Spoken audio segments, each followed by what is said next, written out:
warahmatullahi wabarakatuh. Eee, ini acaranya sudah akan dibuka ya untuk tolong kepada teman-teman peserta untuk mengkondisikan. Ya, bismillahirrahmanirrahim. Assalamualaikum warahmatullahi wabarakatuh. Selamat datang kepada teman-teman di agenda hari ini, self development class kelima, yang akan diisi oleh Mas Arif Fahrudin. Sebelumnya, marilah kita buka acara hari ini dengan bacaan basmalah bersama-sama.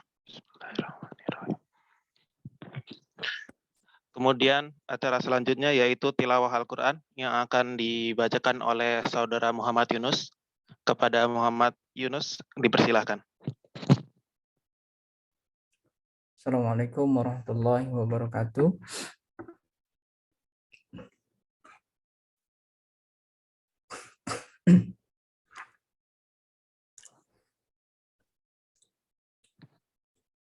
A'udzu billahi minasy syaithanir rajim. Bismillahirrahmanirrahim. Kullu nafsin dha'iqatul maut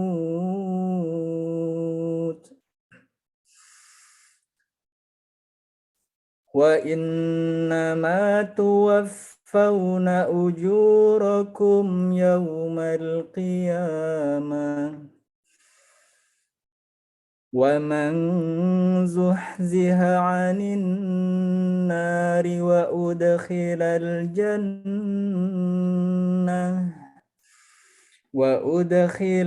jannata faqad faz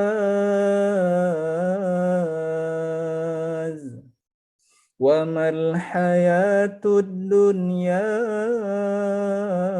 illa mata'ul ghurur.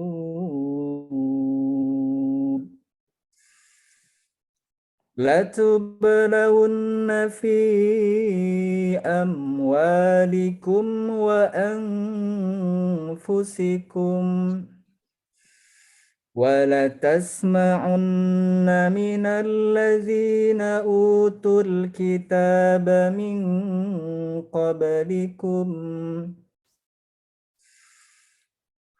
wa minal ladzina asyraku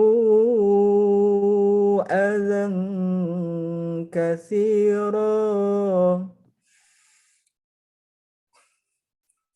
wa in tasbiru wa tattaqu fa inna dzalika min azmil umur.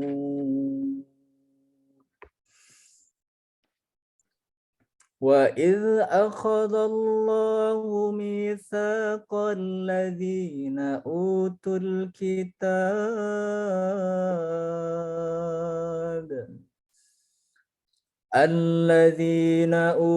الْكِتَابَ لَتُبَيِّنُنَّهُ لِلنَّاسِ وَلَا تَكْتُمُونَهُ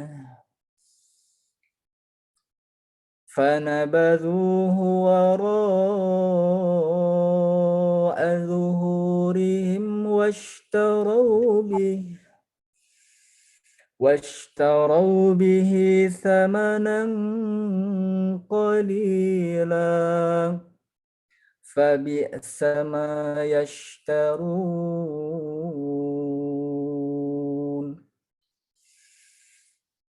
لا تحسبن الذين يفرحون بما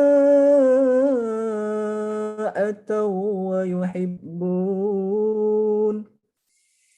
ويحبون أن يحمدوا بما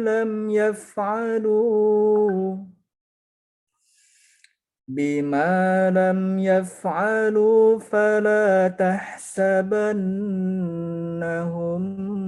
بمفازة من العذاب ولهم عذاب أليم ولله ملك السماوات والأرض والله على كل شيء قدير صدق الله العظيم. Assalamualaikum. Astagfirullahaladzim. Terima kasih kepada Saudara Muhammad Yunus yang telah membacakan ayat suci Al-Quran. Semoga dengan pembacaan ayat suci Al-Quran tersebut semakin menambah berkah acara malam hari ini. Oh ya, sebelumnya ingin menginfokan terlebih dahulu kepada teman-teman yang sudah lama nih tinggal di Taiwan atau mungkin baru datang dari Indonesia, tapi sudah rindu dengan makanan, minuman, dan snack khas Indonesia.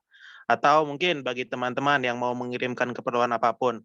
Alhamdulillah ada kabar bahagia nih, ada Hoir Express di Taiwan ini. Dan insya Allah harga yang ditawarkan oleh Hoir Express ini sangat terjangkau. Harga yang ditawarkannya mulai dari 1 kilogram itu 80.000 per kilogram, tapi apabila lebih dari 1 kilogram sudah dihitung 70.000 per kilogram. Nah, insya Allah harga tersebut sangat ramah di kantong, teman-teman. Caranya mendapatkan harga diskon ini insya Allah mudah. Bisa memakai ID card yang akan didukung oleh Formit Store dalam pembuatannya. Bisa dilihat di Instagram @formitstore ya teman-teman, dan juga boleh ditanyakan di line @ishvi.kulubana. Insya Allah akan dijawab sesegera mungkin terkait hal itu. Ya, berlanjut ke agenda berikutnya yaitu pemateri yang akan disampaikan oleh Mas Arif Fahrudin. Alhamdulillah Mas Arif sudah hadir di antara kita ya. Selamat datang Mas Arif. Nah, sebelumnya saya akan Oh ya. Halo Mas Arif. Sebelumnya saya akan membacakan dulu CV dan portofolio dari Mas Arif Fahrudin. Tempat tanggal lahir Kediri 26 Juli 1981.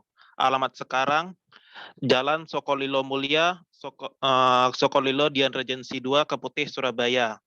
Hobi beliau sepak bola, hiking, blogging, dan emailnya fahrudinarif@yahoo.com. Saat ini bergerak di bidang properti dan sangat banyak sekali portofolio di bidang properti dari Mas Arif Fahrudin, diantaranya developer real estate di Doho City Kediri, Manis Renggo Park Residen 2011, Bago Widel West, dan lain sebagainya. Kemudian untuk riwayat pendidikannya dari SD sampai SLTA ditamatkan di Kediri, kemudian berkuliah di jurusan Teknik Fakultas Teknologi Industri, Institut Teknologi 10 November Surabaya, kemudian menjadi asisten riset di UKM atau University Kebangsaan Malaysia di Departemen Mechanical and Material Engineering pada tahun 2007-2010.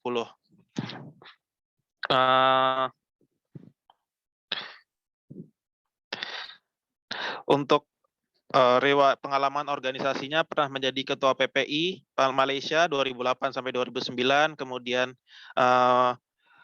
kami nasional dari 2004 sampai 2006, terus trainer for student in some prime universities itu dari 2003 sampai sekarang. Ya, sangat banyak sekali ya riwayat pendidikan dan juga riwayat-riwayat lainnya. Langsung saja kepada Mas Arif Fahrudin, tempat dan waktu dipersilahkan. Oke. Baik, Assalamualaikum warahmatullahi wabarakatuh. Alhamdulillahirabbil alamin. Nahmaduhu wa nasta'inuhu wa nastaghfiruh. Wa na'udzu billahi min syururi anfusina wa min sayyiati a'malina. May yahdihillahu fala mudilla lahu wa may yudlil fala hadiya lahu. Asyhadu an la ilaha illallah wa asyhadu anna Muhammadan abduhu wa rasuluh. Allahumma sholli ala sayyidina Muhammad wa ala ali sayyidina Muhammad, amma ba'd. Qala Allah Ta'ala fil kitabil karim, a'udzu billahi samil alim minasyaitonir rajim. Walladzi ba'atsa fil ummiyina rasulan minhum yatlu 'alaihim ayatihi wa yuzakkihim wa yu'allimul kitaba wal hikmah wa in kanu min qablu lafi dhalalin mubin. Shadaqallahul 'azim. Yang kami hormati Bapak-bapak, Ibu-ibu, rekan-rekan, adinda pengurus Formid Taiwan yang berbahagia, yang saya muliakan, yang saya banggakan, saudara kaum muslimin, para pelajar, diaspora, dan siapapun yang aktif dan terlibat dalam aktivitas Formid yang hadir malam hari ini. Alhamdulillah, segala puji bagi Allah SWT, karena pada malam hari ini Allah SWT mempertemukan kita di dalam sebuah forum yang luar biasa. Satu kebahagiaan buat saya secara pribadi bertemu dengan bapak-bapak, dengan kakak-kakak.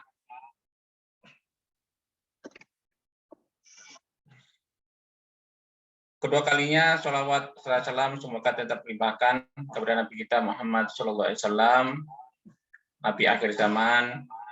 Semoga kita termasuk menjadi orang-orang yang senantiasa ittiba dengan sunnah Rasulullah SAW, dan kita semua dicatat nanti sebagai umat beliau. Ketika Rasulullah SAW bertanya kepada para sahabat di sebuah forum, beliau bertanya, tahukah kalian siapa itu ikhwanku?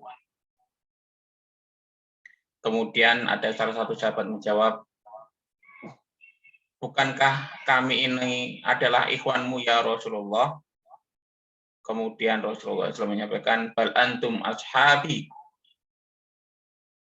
Bukan, kalian itu adalah sahabat-sahabatku. Sahabat tidak ada yang bisa menjawab siapa itu yang dimaksud dengan ikhwan Rasulullah SAW.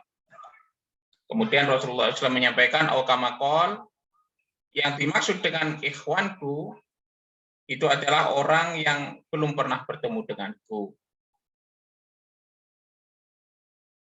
Yang bisa jadi mereka adalah generasi yang jauh dari Rasulullah SAW, tapi mereka beriman kepada Allah SWT dan mengikuti risalah Rasulullah SAW, dan mereka berkomitmen dengan itu semuanya.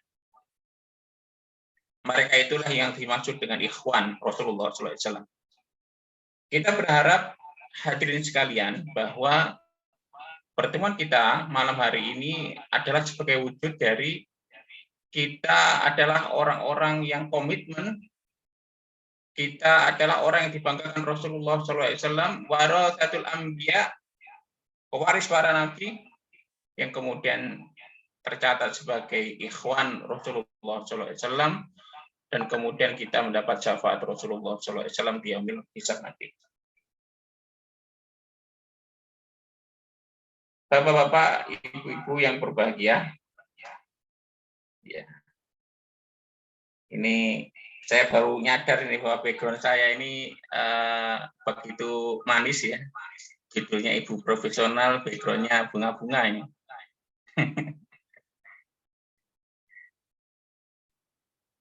Karena saya nggak bisa nyeting mengedit background ini, kayak ini punya anak-anak ini yang memakai sebelumnya. Baik. Ini yang share slide saya sendiri atau dari panitia?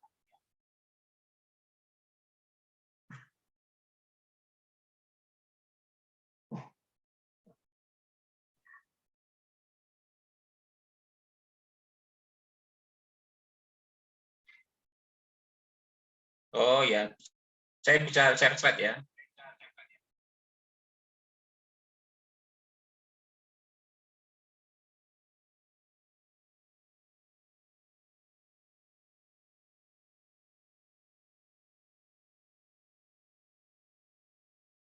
Ini sudah kelihatan slide-nya?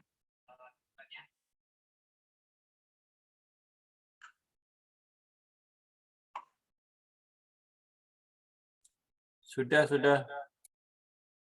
Oke.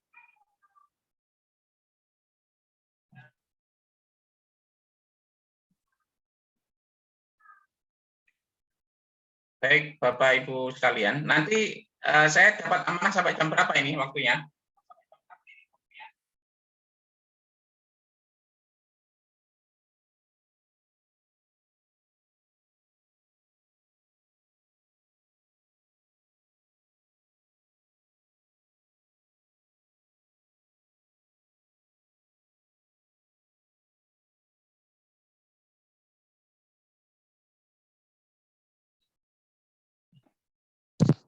Di agenda sampai jam 9, Pak, di 9 WIB.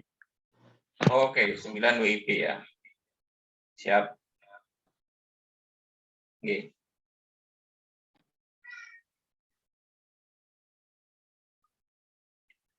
Baik, manajemen waktu Muslim ya. Jadi ini adalah rangkaian dari self development class ya. Salah satunya itu adalah materi terkait dengan manajemen waktu seorang Muslim.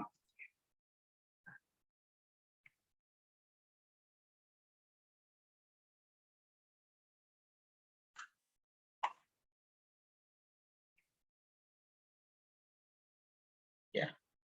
Baik, warahmatullah, hadirin sekalian, terkait dengan manajemen waktu seorang Muslim. Tentu menjadi seorang Muslim itu adalah sebuah privilege, sebuah keuntungan yang luar biasa, karena agama kita adalah agama yang luar biasa, menjadikan waktu itu menjadi sesuatu yang istimewa, sesuatu yang luar biasa. Konsideran ya, apapun yang kita lakukan itu adalah constraint-nya itu adalah waktu. Tadi saudara kita sudah tilawah ya terkait dengan idza jaa ajaluhum la yastakhiruna sa'atan wa la yastaqdimun. Berbicara tentang sa'ah itu adalah waktu. Ajal itu adalah juga waktu. Jadi kalau ajalnya itu sudah datang, maka tidak akan bisa dipercepat atau tidak bisa diperlambat. Ya. Jadi dalam salah satu kaifiat bagaimana kita itu bisa khusyuk dalam sholat, maka para ulama sudah sepakat untuk bagaimana sholat itu khusyuk adalah bagaimana ketika kita satu, bahwa a'udzubillahi minasyaitonirrajim, wasta'inu bis-sabri was-shalah wa innahu lakabiratun illa 'alal khashi'in. Wasta'inu, dan mintalah kalian semua, minta dalam urusan akhirat maupun minta dalam urusan dunia, minta dalam urusan pribadi, keluarga, organisasi maupun masyarakat umum. Itu dengan cara bis-sabri was-shalah. Itu dengan cara sabar, yang kedua adalah dengan cara sholat.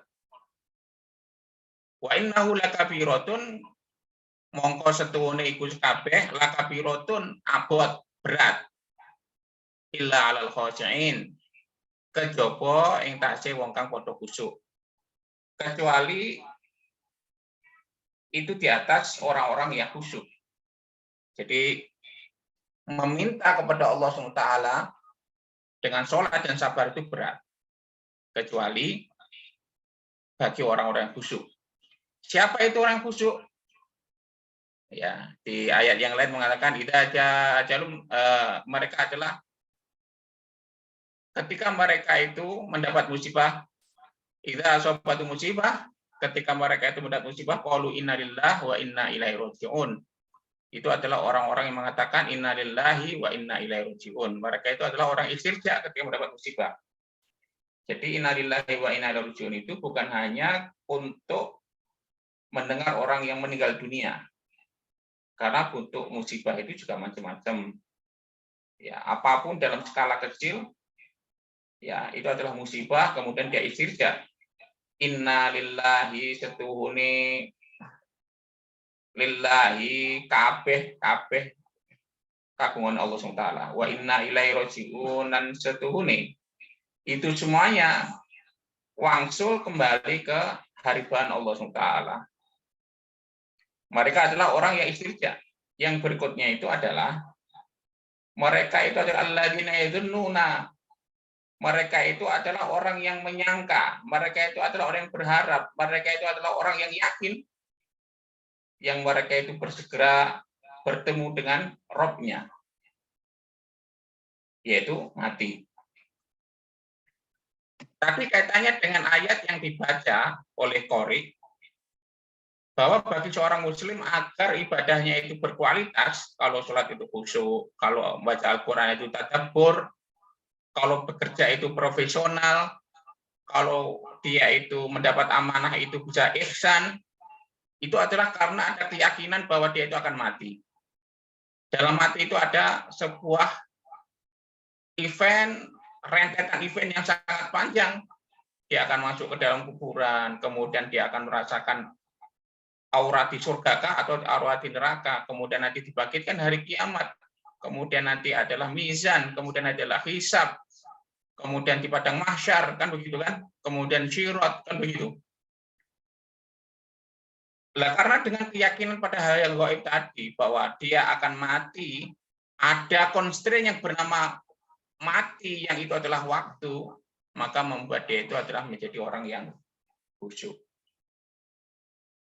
Dan hal yang perlu disadari, mindset, pola pikir, pola sikap bagi orang yang betul-betul profesional dalam manajemen waktu itu adalah memahami bahwa yang namanya waktu itu terbatas. Sekali lagi, mindset utama yang harus dimiliki orang yang bisa memanage dengan waktu dengan baik itu adalah ketika dia menyadari bahwa yang namanya waktu itu adalah terbatas. Oleh karena itu Rasulullah SAW pernah menggambarkan ya tentang tipologi manusia itu. Ada manusia itu yang angan-angannya itu besar, tapi dia itu nggak menyadari bahwa ada constraint waktu yang bernama ajal.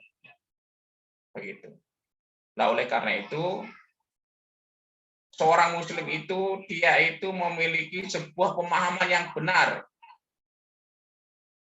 Kalau ada kurva X dan Y, kurva kartesian, yang X-nya itu adalah waktu, yang Y-nya itu adalah wa ma khalaqtul jinna wal insa illa liya'budun. Wa ma lan ora khalaqtu nyiptakake sapa ingsun al jinna ing jin wal insa lan manungsa illa liya'budun angin supados ibadah. Jadi tugas yang pertama itu adalah untuk beribadah. Kemudian yang kedua, inni ja'ilun fil ardi khalifah. Ini satuhune ingsun iku ja'ilun. Zat kang nyiptakne fil ardi ing tasih donya. Khalifah. Hale khalifah yaitu rupane khalifah.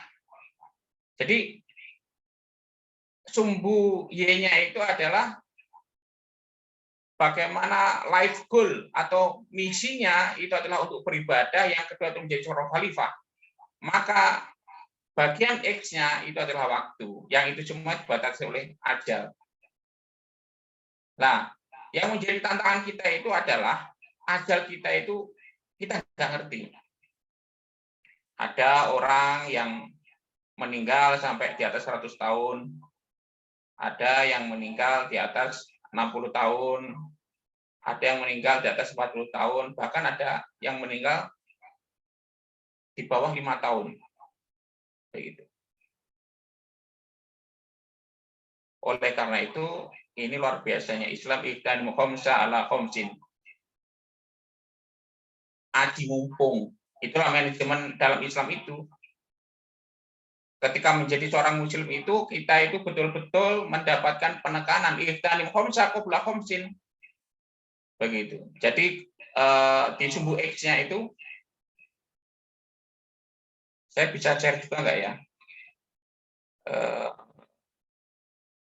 Ini kan saya dari 2 akun. Satu HP enggak bisa.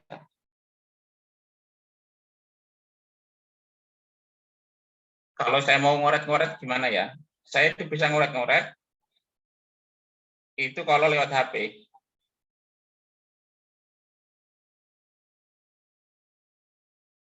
HP saya yang atas nama Arif Fahrudin bisa dijadikan co-host juga nggak? Saya biar bisa ngoret-ngoret.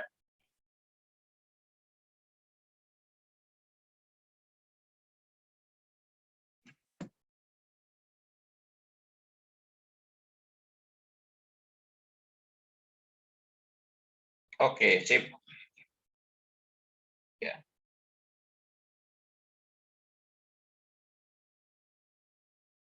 Oke. Ini dasarnya saya itu suka ngoret-ngoret.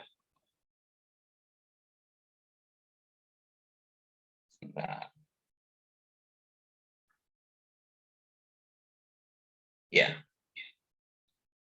Baik, Bapak Ibu sekalian. Ya.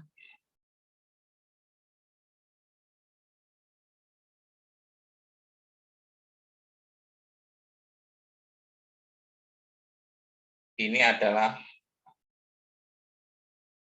time. Ya. Ini adalah amal. Ya. Jadi ini sumbu X, kemudian juga sumbu Y. Ya. Oleh karena itu, kita juga membaca di surah Al-Asr, A'udzubillahi minasyaitonirrajim. Ya. Ya. Quran surah Al-Asr. Ya. Kita lihat wal asr. Wal asr itu adalah waktu. Ya, time. Innal insana lafi khusr. Setiap manusia itu dalam kerugian. Defaultnya manusia itu rugi. Ya. Jadi manusia yang rugi karena apa? Tidak bisa menggunakan waktu dengan baik. Illalladzina amanu, ya. Kecuali yang namanya amal tadi apa? Amanu. Ya, orang yang beriman. Ya. Kemudian yang berikutnya adalah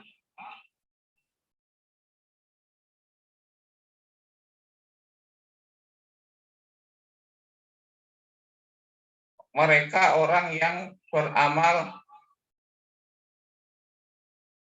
ya, solihati. Ya. Mereka yang beramal soleh. Ya. Kemudian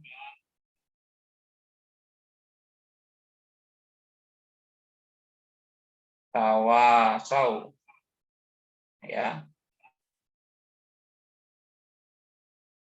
Bil haq. Ya. Kemudian yang berikutnya adalah tawasau.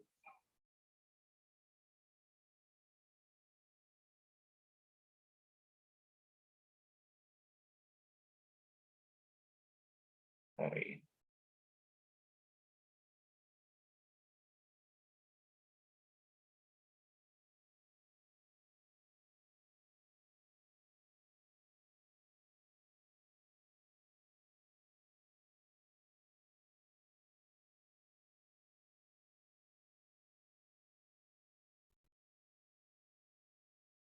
Ya. Jadi yang satu ini adalah terkait dengan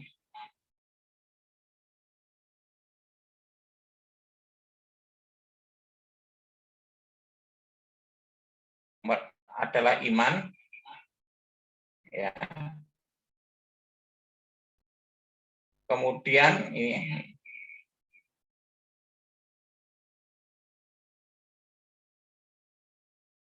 amal soleh,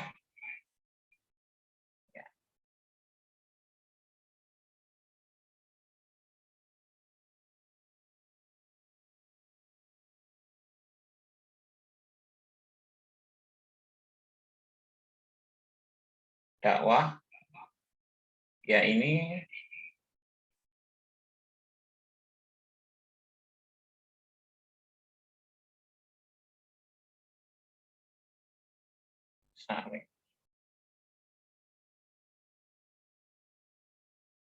saling support dalam dakwah. Ya. Begitulah gambarannya bahwa terkait dengan constraint waktu, defaultnya manusia itu rugi kecuali adalah mereka yang beriman, kemudian mereka beramal soleh, kemudian mereka itu adalah orang yang saling menasihati dalam kebaikan, yaitu dakwah.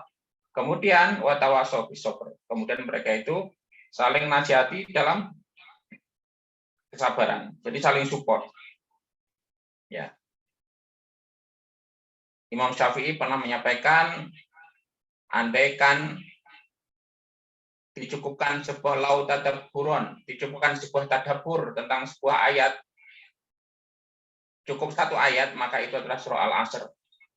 Ya, karena memang Al-Asr itu adalah terkait dengan bagaimana kita bisa mengoptimalkan waktu. Dan itulah Bapak Ibu sekalian, privilege bagi seorang muslim begitu.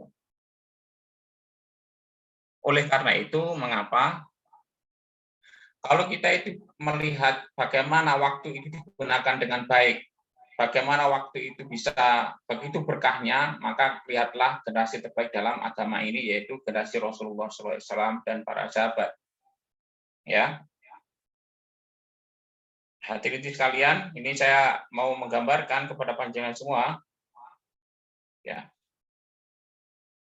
kalau kita mau menggambarkan pada waktu itu Jazirah Arab, ya, ini Arab, ini adalah Afrika, ya. Kemudian di daerah sini Afrika Utara ini adalah Romawi, ya. Kemudian di utara Arab itu ada yang namanya Persia. Kemudian di sini itu ada namanya Yaman, ya. Kira-kira Mekah dan Madinah itu ada di sini, sebuah kawasan kecil. Tapi Bapak Ibu sekalian, dalam kurun waktu yang enggak lama, hanya 35 tahun, ya, dua peradaban besar yaitu Romawi dan Persia berhasil ditaklukkan. Padahal kalau kita melihat negara Arab yang kita bayangkan itu seperti penduduk negara atau suku Eskimo di Kutub Utara yang bisa menaklukkan Amerika dan Uni Soviet sekaligus, bahkan dengan Cina sekaligus dalam waktu yang nggak terlalu lama. Jadi artinya bahwa sebenarnya kita itu adalah di jalur yang tepat, on the right track bagi seorang muslim itu, bagaimana kita belajar, kita benchmark, bagaimana kita itu memodeling generasi terbaik yaitu Rasulullah dan para sahabat. Laqad kana lakum fi Rasulillahi uswatun hasanah. Ya. Begitu. Jadi artinya waktu 35 tahun dari bangsa yang terpinggirkan tiba-tiba menjadi penguasa peradaban dunia. Ya. Artinya Bapak Ibu sekalian, kalau kita ini ingin tahu prototipe seorang hamba umat Rasulullah SAW atau Abdullah, hamba Allah SWT, yang berhasil mengijawantahkan makna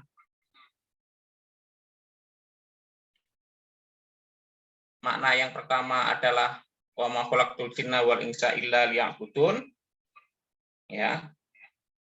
Kemudian di saat yang sama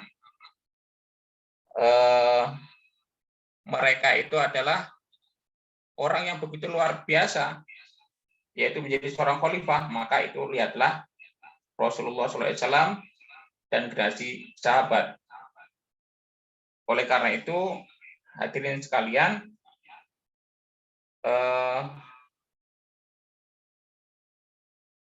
ada sebuah justifikasi, ya,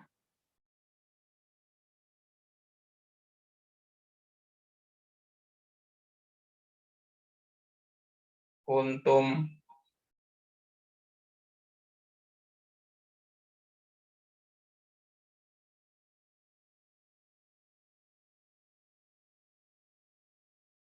khairu ummatin, ya.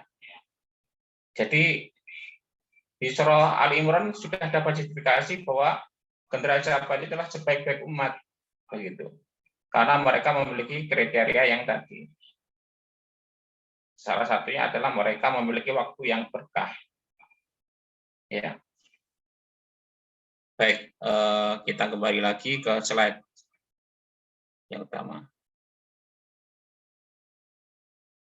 Ya. Nah, ya.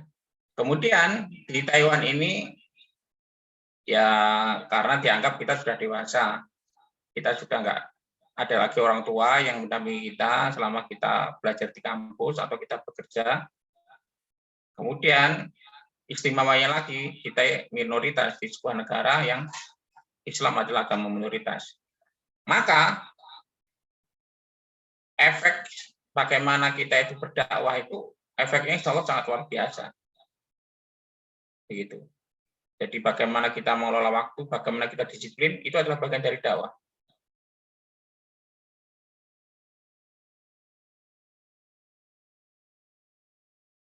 Ya. Kemudian, alhamdulillah, yang berikutnya kita adalah terpelajar dan memiliki pemahaman Islam yang baik. Tantangan berikutnya, tidak ada yang bisa memaksa. Karena jauh dari orang tua, kita bukan lagi anak SMA, kamu harus begini, ya setelah ini harus begini, begitu. Sudah nggak ada lagi yang mengarahkan kita. Ya, maka kita telah mandiri dan tanggung jawab pribadi, begitu. Bahkan kita sekarang ini yang sekolah S2 itu sudah berbeda lagi tantangannya dengan ketika kita S1, apalagi SMA. Karena semua harus mandiri dan kita punya tanggung jawab pribadi. Yang berikutnya tidak ada kelas atau kursus manajemen waktu. Maka bagaimana kita belajar atau bagaimana kita memanage waktu itu sangat penting. Mitos-mitos manajemen waktu apa saja? Ya, manajemen waktu itu seperti halnya cara kita makan. Pokoknya luwe mangan, lapar maka kita makan. Itu taken for granted atau otomatis bisa. Toh saya dulu waktu di SMA, SMP prestasi belajar saya baik. Dan saya bisa bagi waktu. Tentu ketika saya kuliah S1 atau S2 di Taiwan atau saya bekerja di Taiwan, tentu saya juga bisa baik, kan begitu. Ya. Hadirin sekalian, manajemen waktu itu enggak tiba-tiba saja ekspor begitu. Butuh pengalaman, butuh experience, dan butuh pengajaran. Ini adalah mitos. Kalau otomatis bisa.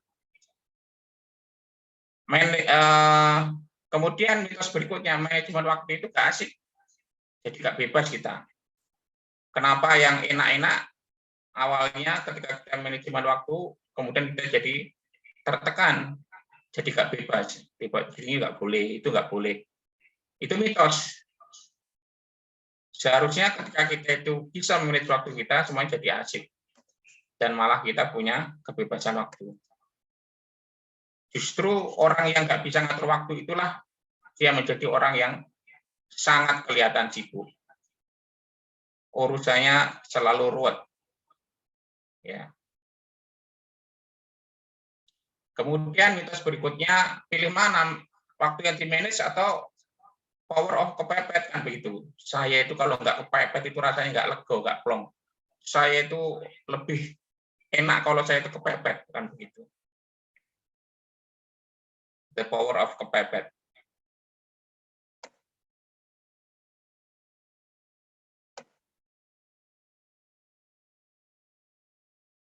Kemudian saya itu loh sudah ngatur gini gitu kan begitu kan.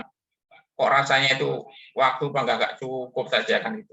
Ini adalah mitos yang berikutnya. Insya Allah kalau kita bisa manajemen waktu, insya Allah nggak akan kejadian seperti itu.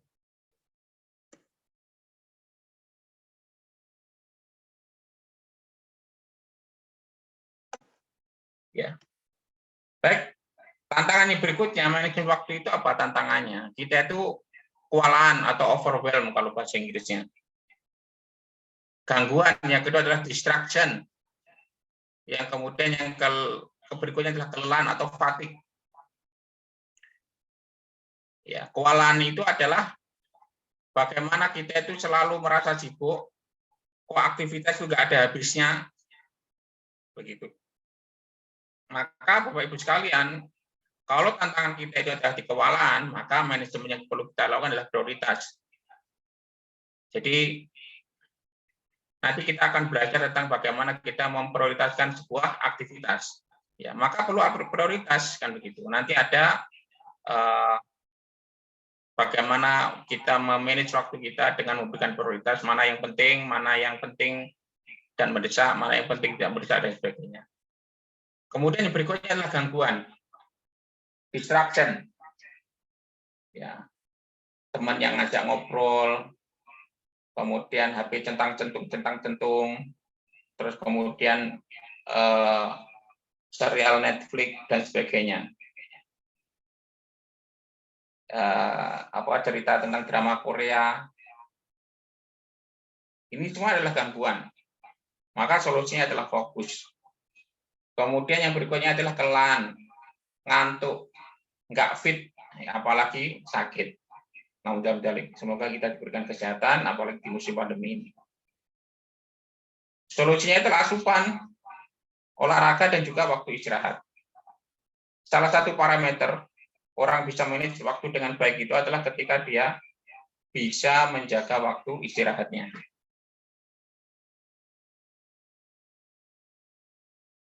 Ya, semakin dia itu bisa memanage waktu istirahat dengan baik, maka berarti dia bisa memanage waktunya dengan baik. Nah, ini sebuah anekdot. I would like to schedule a time management. I would like to schedule a time management seminar. Saya akan menjadwalkan sebuah seminar time management on my calendar. Ya, saya akan membuat sebuah jadwal seminar time management. As soon as I can. Secepat aku bisa. Find time to buy a calendar.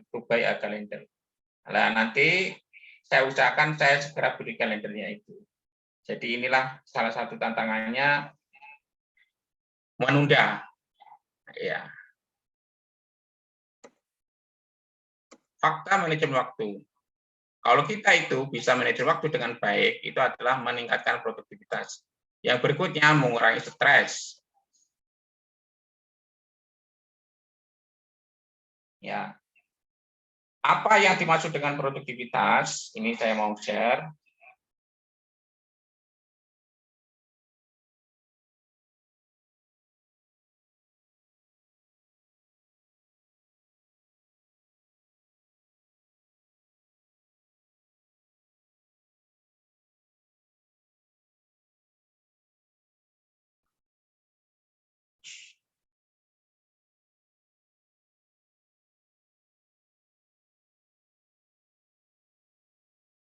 Apa itu produktivitas?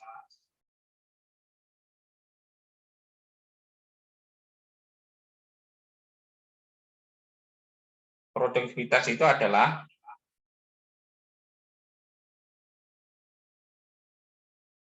ya banyaknya aktivitas ya,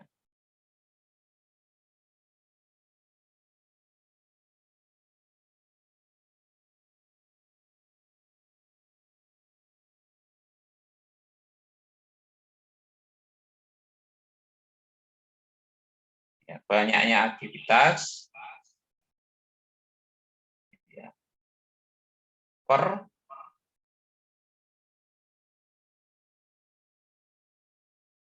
ya waktu. Jadi produktivitas itu adalah ketika kita itu bisa menjalankan ibadah dengan baik, ya, persatuan waktu. Ketika kita itu bisa menjadi khalifah yang baik, ya persatuan waktu.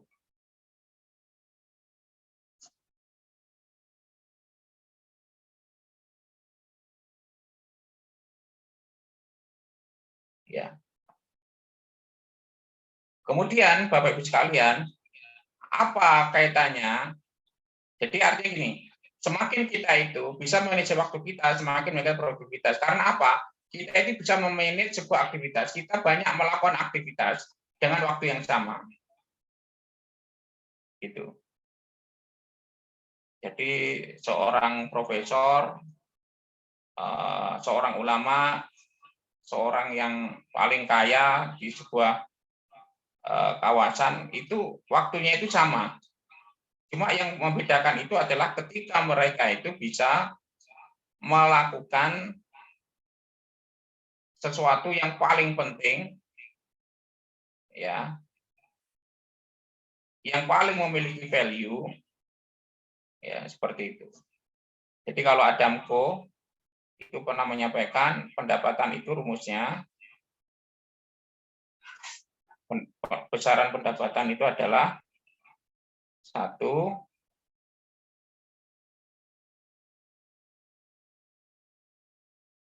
itu adalah lamanya waktu kerja. Jadi lamanya waktu kerja value seseorang dikalikan dengan time, waktu yang digunakan, kemudian dikalikan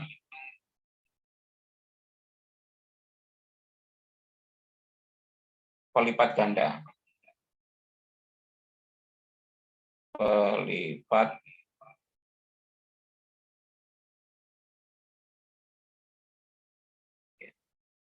ya, contoh value itu seseorang itu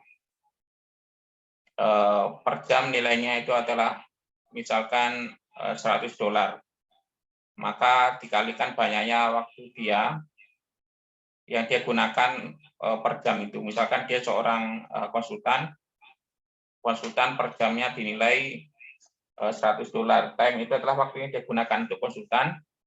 Kemudian dia memiliki berapa banyak cabang, misalkan itu adalah faktor pelipat ganda. Ya, dia kalikan dengan berapa banyak klien, misalkan seperti itu. Jadi artinya semuanya itu adalah time.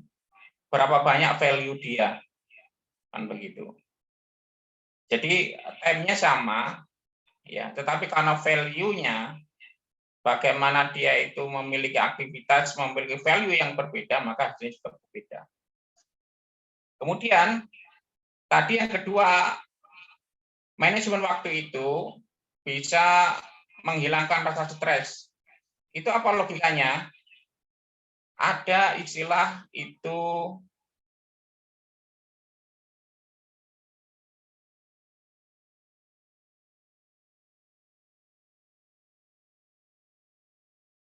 self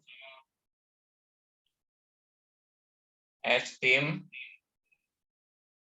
ya.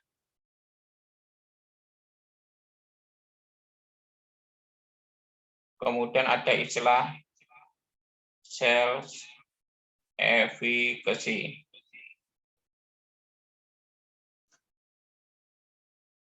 Jadi ini itu seperti sebuah siklus.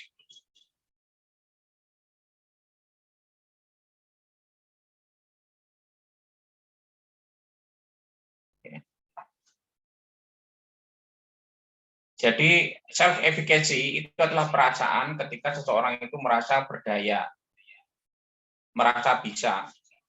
Jadi seperti halnya anak kecil yang belajar naik sepeda, ketika anak kecil itu bisa mengayuh 1 kali, 2 kali, 3 kali, kan begitu kan, dia semakin semangat. Walaupun dia jatuh, dia akan segera bangkit kembali. Karena apa? Dia memiliki self esteem. Kemudian dia mengatakan, aku bisa, itu namanya self esteem. Kemudian dia mengatakan, aku bisa, maka dia akan semakin semangat, itu namanya self efficacy. Dan terus akhirnya saling sambung menyambung, bisa mengerjakan, akhirnya dia itu merasa bisa, kemudian dia ada rasa self esteem, kemudian ketika dia self esteem maka dia akan berusaha terus sampai dia akhirnya bisa, terus sampai akhirnya dia bisa, kemudian nanti ada yang namanya confidence, self confidence, ya begitu. Jadi ketika seseorang itu tidak bisa manajemen waktu dengan baik, maka dia itu self esteem-nya itu akan rendah. Dia itu akan merasa orang yang tidak berguna. Duh, ini doa gak iso. Gini aja saya nggak bisa, kan gitu kan. Akhirnya dia merasa nggak mampu betulan. Tapi kalau bisa manage dengan baik, ya, oh ternyata aku bisa ya, aku bisa menyelesaikan tugasku dalam waktu 1 hari saja. Ternyata paper itu bisa dipublish hanya dalam waktu 1 minggu saja, kan begitu. Dan akhirnya dia terus semangat untuk bikin paper selanjutnya. Dia semangat untuk dari bab 1 ke bab kedua, bab 3 ke bab 4 dan sebagainya. Inilah self efficacy. Tapi ketika dia itu tidak bisa manajemen waktu, maka yang terjadi adalah down. Dan ini adalah permasalahan psikologi, kan begitu. Kalau dalam dunia akademis, termasuk dalam dunia kerja, sebenarnya permasalahan yang paling utama itu adalah apa? Masalah mental, begitu. Maka ayam duluan atau telur duluan untuk mengatasi permasalahan studi atau permasalahan pekerjaan itu adalah bagaimana kita itu melakukan dengan yang terbaik, melakukan yang sederhana dengan konsisten, kemudian kita akan ada self esteem, kemudian kita self efficacy, kemudian membesar terus, begitu, sehingga kita confidence. Kenapa kita itu tidak baik dalam bekerja? Kenapa kita tidak baik dalam studi? Itu karena self esteem kita, self confidence kita yang buruk. Karena itu dimulai dari sebuah tindakan-tindakan kita yang membuat kita jadi stres. Begitu.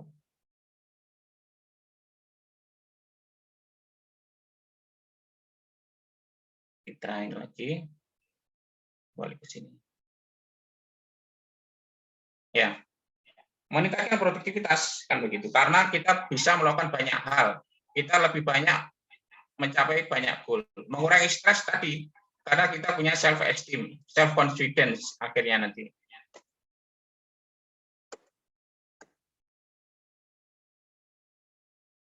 Menambah self esteem tadi ya.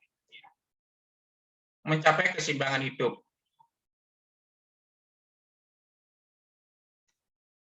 Baik, Bapak Ibu sekalian, nanti ini juga ini keseimbangan hidup itu ini.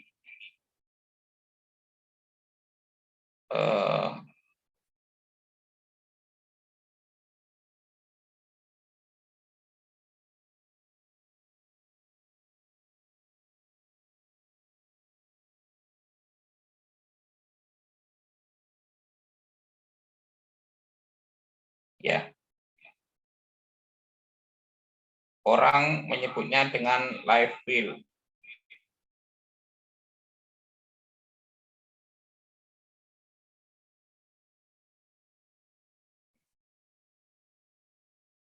Mereka membuat skala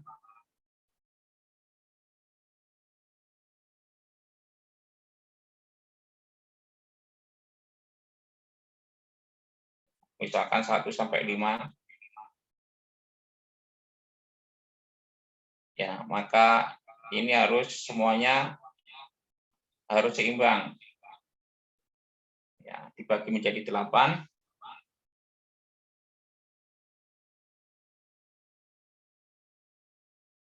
Apa saja dalam life goal itu?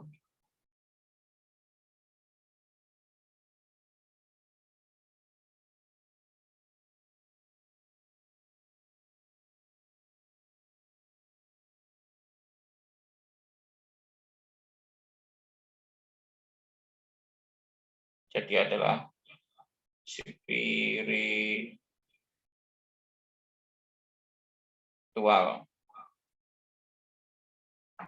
Ya. Yang berikutnya itu adalah health and fitness. Kesehatan dan kebugaran.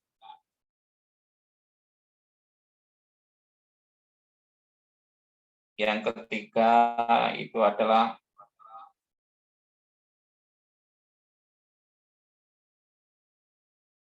family dan relationship.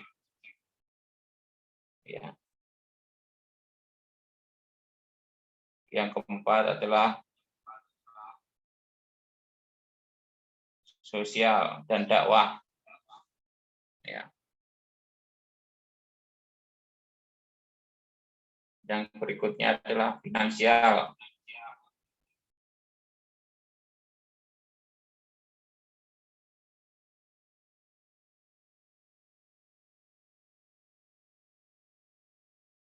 Ya.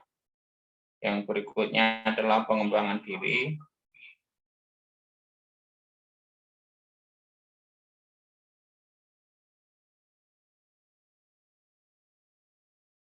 Ya. Pengembangan diri itu ya kayak materi kita malam ini, self development itu. Ya, kita dengan sekolah, hadiri kursus-kursus kan gitu.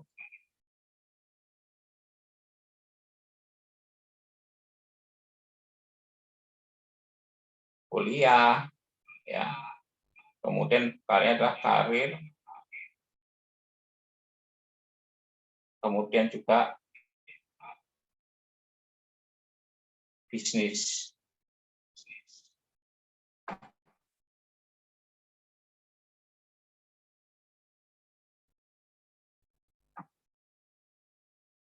Ya. Ini adalah apa namanya?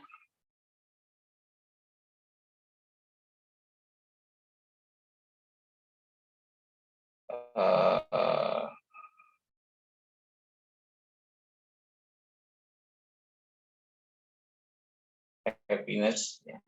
Ini kebutuhan kita berlibur, kita kebutuhan tersier kita kan gitu. Ya. Maka semuanya itu adalah berimbang.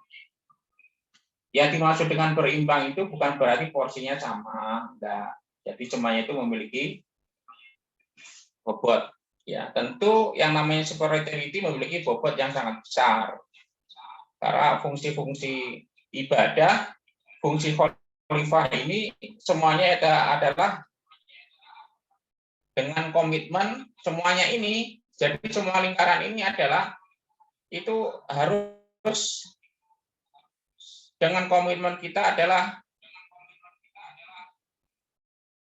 inna sholati, ya, inna sholati wa nusuki wa mahyaya wa mamati lillahi rabbil alamin.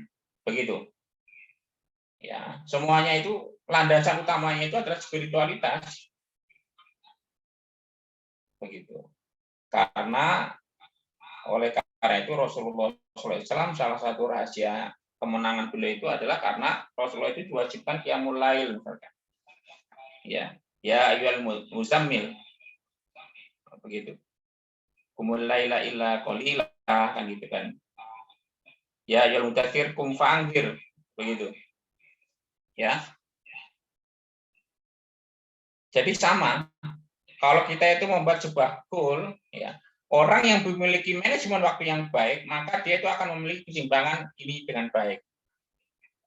Ya, spiritualnya bagus, pasti akan memiliki semangat untuk menjaga kesehatan dan kebugaran. Begitu. Maka dia akan mampu mengelola famili dengan baik, interaksi dengan famili yang baik. Kemudian dia akan memiliki hubungan sosial yang baik, kontribusi kepada lingkungan yang baik. Dia akan terlibat dalam aktivitas dakwah.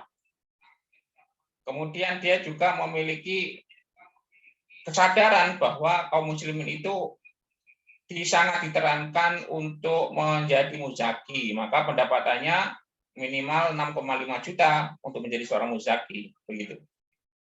Dia menjadi orang yang suka berinfak, ya, dia menjadi orang yang suka berwakaf, kan begitu. Maka dia memiliki motivasi yang baik.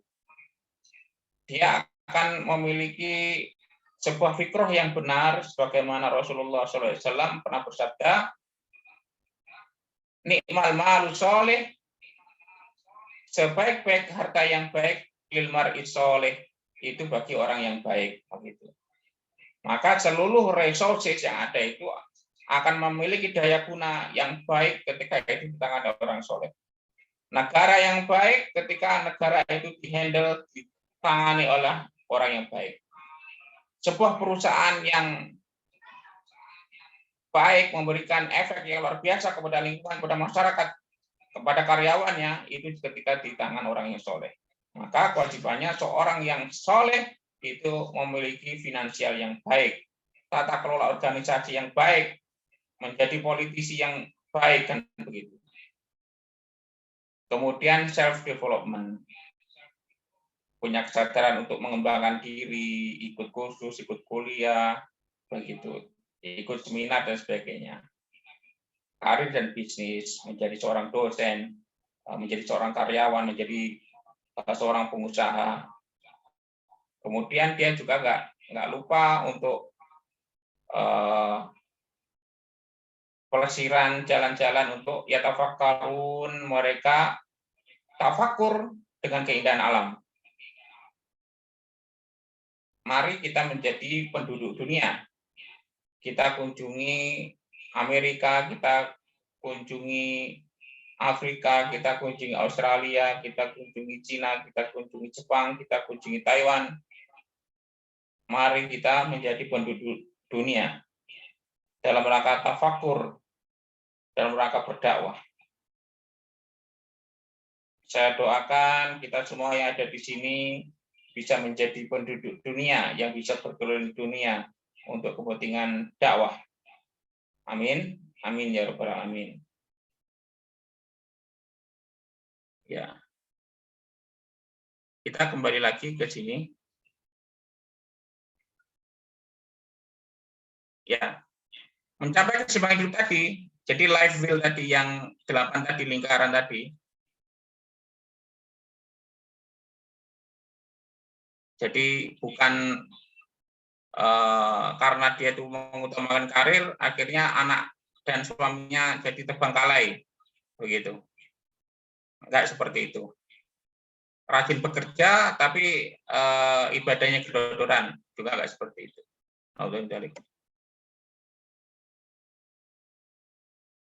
Ini masalahnya karena yang membedakan itu adalah orang yang bisa bagi waktu dan tidak.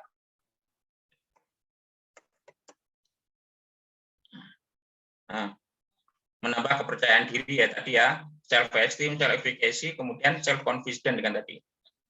Kemudian lebih mudah untuk menggapai tujuan hidup. Ya, tadi salah satu contohnya bagaimana life goal seorang pengusaha, pendapatan tadi adalah karena dia memiliki value, time management yang baik, kemudian akhirnya apalagi kemudian dia bisa ada multiple efeknya kan begitu kan, sehingga melipat gandakan dengan pendapatan yang lebih besar dari orang kebiasaan. Ada 160 jam dalam seminggu kan begitu. Ini tadi terkait dengan prioritas ya yang saya sebutkan tadi. Ya. Kita bisa memprioritaskan sebuah tindakan begitu. Mana yang ini matriksnya, mana yang mendesak dan mana yang penting, maka lakukan sekarang. Mana yang tidak mendesak dan tapi itu penting, maka itu perencanaan to-do. Ya, kemudian tidak penting tapi mendesak, kan begitu kan ya. Ini macam-macam kan gitu. Ya, ngobrol dan sebagainya. Saiki kan gitu. Sekarang ya kan begitu. Kemudian tidak mendesak dan tidak penting, maka dibuang aja kan gitu. Ini contohnya. 8 manajemen waktu, temukan big why.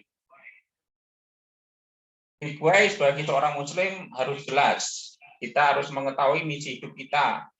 Misi yang diberikan oleh Allah SWT. Kita harus menemukan big why itu. Big why-nya salah satunya itu adalah tadi bagus sekali pembacaan oleh Qori tadi. Idza ja'alul la yastaqiruna sya'atu wa la yastaqimun. Ya, bahwa kita itu waktu kita itu bukan tanpa batas. Kita itu kita semua ada batasannya. Dan masalahnya kita itu nggak ngerti kapan batasan kita. Maka solusinya adalah ihdanum khamsa qabla khamsin. Jagalah 5 perkara sebelum 5 perkara. Al hayataka qabla mautika. Ya hidupmu sebelum matimu kan gitu kan. Asihataka qabla sakomika. Sehatmu sebelum sakitmu, mumpung kan gitu kan. Asyababaka qabla harumika.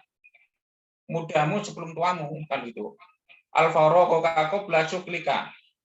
Waktu luangmu sebelum waktu sempitmu kan begitu.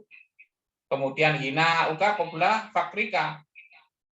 Waktu kayamu mumpung duit sebelum datang fakirmu. Jadi aji mumpung. Begitu, aji mumpung yang baik. Maka sangat ditekankan bagi kita untuk menggunakan waktu yang baik. Karena kita itu butuh mengumpulkan amal. Kita itu butuh produktif. Tadi produktif itu adalah sigma jumlahnya amal atau aktivitas per satuan waktu. Yang jadi masalah itu waktu kita tinggal berapa itu kan kita nggak tahu. Yang bisa menjadi kontrol kita itu adalah bagaimana sejauh mana amal kita. Ibadah yang kedua itu adalah khalifah tadi. Amal soleh, iman, kan gitu. Tawasau bil haq wa tawasau bis sabr kan gitu. Kemudian kita tahu nanti kehidupan setelah kematian itu apa. Maka kita harus menemukan big why kita. Kontribusi apa yang kita ingin berikan, maka kita harus menemukan big why kita. Kemudian tentukan goal. Kita itu pengen apa? Dengan big why tadi kita pengen apa? Oh, saya itu meyakini bahwa idza mata ibnu adam ing kota malai idza mata ibnu adam nalikane mati anak Adam. Ketika mati anak Adam ing kota amaluhu maka terputuslah amal-amalnya. Illa bitalasin kecuali 3 perkara. Sedaqatin jariyatin, sedaqah jariyah. Yang kedua adalah awal ilmu yang tafa'u atau ilmu yang bermanfaat. Yang ketiga adalah awalatin solihin yata'ula. Atau anak yang soleh yang mendoakan kedua orang tuanya. Maka kita tentukan goal. Oh, berarti saya harus memiliki aset. Saya harus wakaf tanah 10 hektar sebelum saya meninggal dunia. Maka saya harus punya 10 pondok tahfidz sebelum saya meninggal dunia. Saya akan memberikan satu perusahaan masing-masing untuk anak saya dengan nilai omset misalkan 3 miliar. Misalkan seperti itu.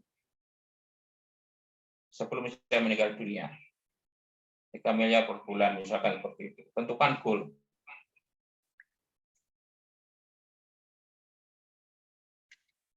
Tentukan definition of action dan don't-nya ya. Jadi untuk mencapai goal itu apa?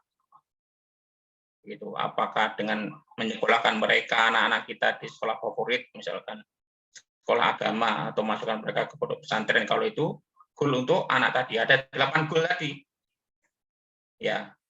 Buat time schedule, kemudian di aktivitas itu kemudian buat time schedule. Yang berikutnya adalah evaluasi dan revisi sesuai dengan kebutuhan. Ya, jadi goal tadi aktivitasnya apa, kemudian aktivitas itu di breakdown dalam sebuah time schedule. Ya, jadi semuanya bisa dilatih. Jadi singa aja bisa dilatih. Jadi prinsipnya adalah segala sesuatu yang bisa kita ukur, bisa kita atur. Fokus pada value Anda. Jadi kita harus tahu, ya, penting bagi kita hadirin sekalian itu untuk tahu terkait dengan potensi kita. Kita perlu ikut tes yang namanya DISC ya, atau personality plus. Apakah kita itu adalah orang yang koleris, kita itu sanguinis, apakah kita itu plekmatis, apakah kita itu melankolis, perfeksionis, kan begitu. Kita harus tahu. Kemudian misalkan ada MBTI, apakah kita itu orangnya thinking, kita itu judging, apakah kita itu introvert, kita itu extrovert kah, perceiving, dan sebagainya. Kita harus tahu. Kemudian ada tes Stephen, apakah kita itu adalah sensing, kita itu thinking, intuiting, kan begitu. Apakah kita itu feeling, ya. Maka kita harus tahu kekuatan kita ada di mana, kelemahan kita ada di mana. Maka tugas kita itu setelah tahu itu adalah mengoptimalkan. Kita itu fokus di mana value kita. Jadi silet itu akan berdaya guna untuk ngiris-ngiris sesuatu yang kecil, ya, untuk memotong rambut dan sebagainya. Tetapi pedang itu tajam, tapi ya memang dia sangat tajam untuk ya di bidangnya masing-masing begitu. Dia untuk motong sesuatu yang besar begitu. Jadi sesuatu itu value itu akan bermanfaat di bidangnya masing-masing. Maka kita harus bisa menemukan value kita ada tajam di mana dan kita itu cocok untuk di mana. Kita harus tahu DNA kita ada di mana. Kita paham bahwa Allah SWT berfirman, A'udzubillahi minasyaitonirrajim. Laqad khalaqnal insana fi ahsani taqwim, bahwa sesungguhnya manusia itu kami ciptakan dengan kondisi yang terbaik. Yang terbaik itu apa? Mereka bukan orang yang sempurna untuk segala hal, tapi mereka itu adalah sangat luar biasa untuk bidang tertentu. Dan semuanya pasti punya. Karena itu sudah nas dari Allah SWT. Oleh karena itu, kita harus menemukan itu, anugerah dari Allah itu apa? Kita harus menemukan itu.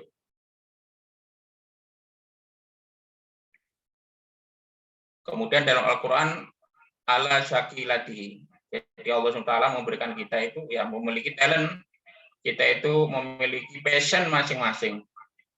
Dan semuanya istimewa. Kemudian, your energy should be oriented first for what things that reflect the values that are most important. Jadi potensi kita itu di apa, maka kita harus betul-betul fokus di situ. Ya. Kalau kita itu modelnya adalah silet, ya cocok untuk yaitu tadi tugasnya silet. Kalau kita itu pedang, ya cocok untuk pedang. Kalau kita itu pisau, ya cocoknya untuk seperti itu. Kita harus paham. Jangan sampai silet, tapi untuk perang. Begitu. Atau pedang untuk ngiris sayur. Nggak pas. Examine your values to help you make time management decision. Begitu. Jadi, ya ada orang itu yang dia itu memiliki dianugerahi oleh Allah SWT, maka dia itu sangat ekspert dalam bekerja. Dia itu berorientasi pada goal, berorientasi pada tujuan. Ada orang itu yang berorientasi pada orang. Bagaimana membuat seorang itu happy, bagaimana membuat seorang itu nyaman. Ada. Tapi ada orang yang berorientasi pada goal. Kamu nyaman atau tidak nyaman, penting tujuan tercapai kan. Orang pendekannya pada emosional bonding kan begitu. maka itu akan berbeda dengan yang goal oriented, kan begitu. Kalau misalkan goal, maka dia itu biasanya akan sangat concern pada masalah waktu. Saya itu pengen hasilnya segini, jam segini harus selesai, begitu. Tapi ada orang itu yang nunggu dia itu asik dulu, kan begitu kan ya. Nanti sampai jam berapa, sih penting dia asik bersama, kan begitu. Ada yang seperti itu. Ada orang itu yang dia itu berorientasi pada ide. Kalau dia itu mengajukan ide, begitu kan, dia merenung, begitu. Dia nggak terlalu banyak peduli pada waktu. Nah, maka kita harus menyadari terkait dengan bagaimana kita mengelola waktu. Gawan bayi kita ini seperti apa, begitu. Maka kalau kita menyadari bahwa gawan bayi kita itu memang kita kurang memberikan penekanan pada waktu secara khusus, maka kita butuh asisten, maka kita itu butuh jadwal yang lebih ketat, maka kita itu butuh oret-oretan untuk mengawal kita. Begitu. Jadi tahu kelemahan itu bukan berarti pasrah, tapi bagaimana kita meminimalisir kelemahan kita. Jadi dalam talent mapping itu ada 34. Ya, ada orang itu analytical, ada orang itu good, ya ada orang itu disiplin. Dan ada juga orang itu yang disiplinnya itu nomor 34. Itu juga ada.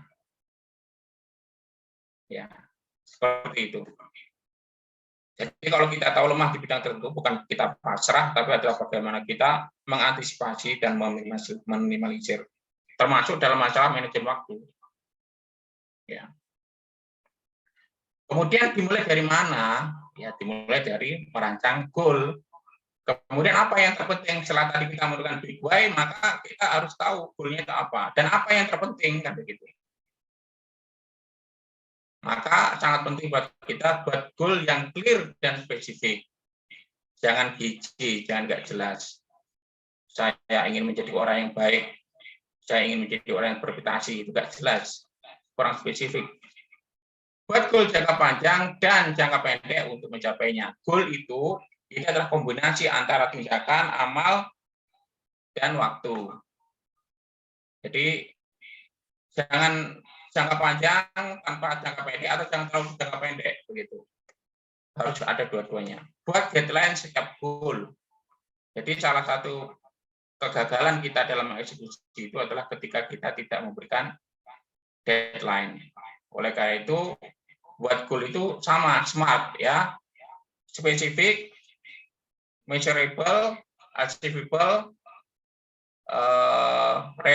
reliable, realistik, ya, kemudian time bound, ya, smart. Kemudian integrasikan semua goal, ya 8 life goal tadi ya, diintegrasikan. Kemudian menyadari terkadang goal perlu berubah, tapi juga perlu tahu mana yang harus dipertahankan. Ya, kita harus tahu bobotnya mana yang penting, baik untuk dunia dan akhirat kita. Ya. Kemudian bermula dari goal, kemudian buat prioritas. Tadi ya, kita itu kan merasa kewalahan. Aku tugas KN, NTE kan begitu kan, tapi waktu terbatas kan begitu kan. Maka tugas kita itu adalah membuat prioritas. Ya. Mana yang penting, lebih penting dan tidak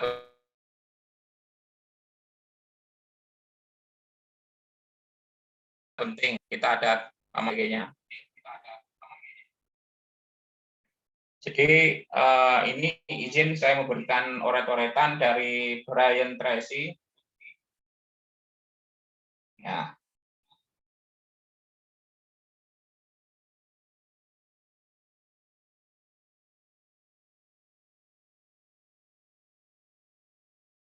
Ada rumus yang namanya ABCDE. Rumus ABCDE. A, lakukan aktivitas bernilai A terlebih dahulu.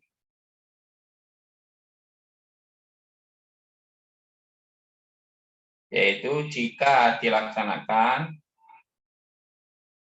memiliki dampak jangka panjang.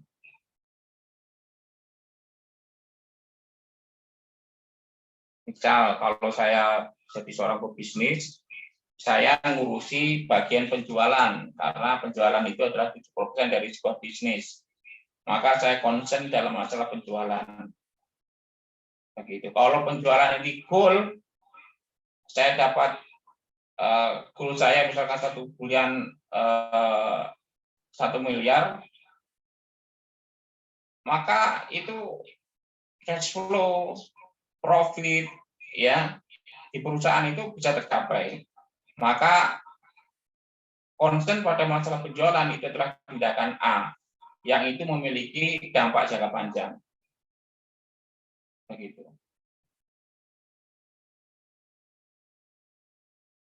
Yang B itu adalah aktivitas penting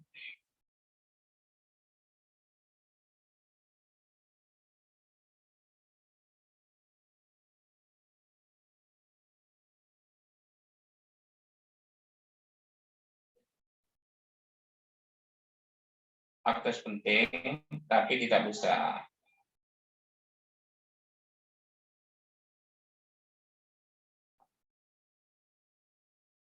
ya.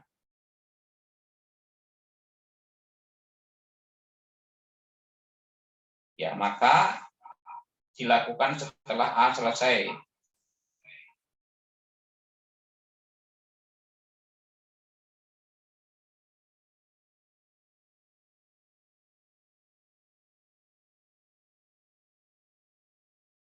C itu adalah aktivitas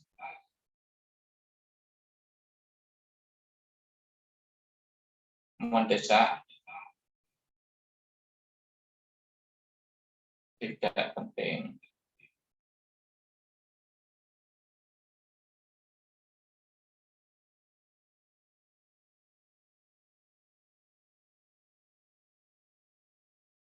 Bisa dikerjakan setelah B selesai.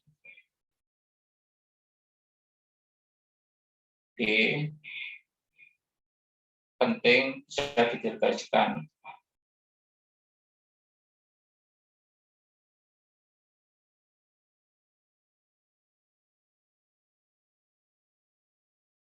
E eliminate.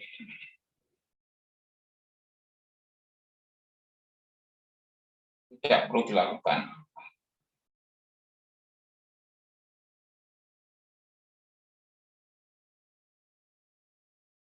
Ya. Jadi ini tidak perlu dilakukan karena tidak penting dan tidak besar.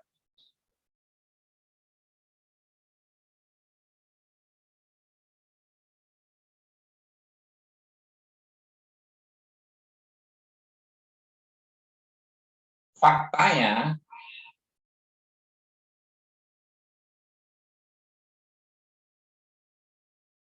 manajemen waktu bukan membuat to-do list, tapi adalah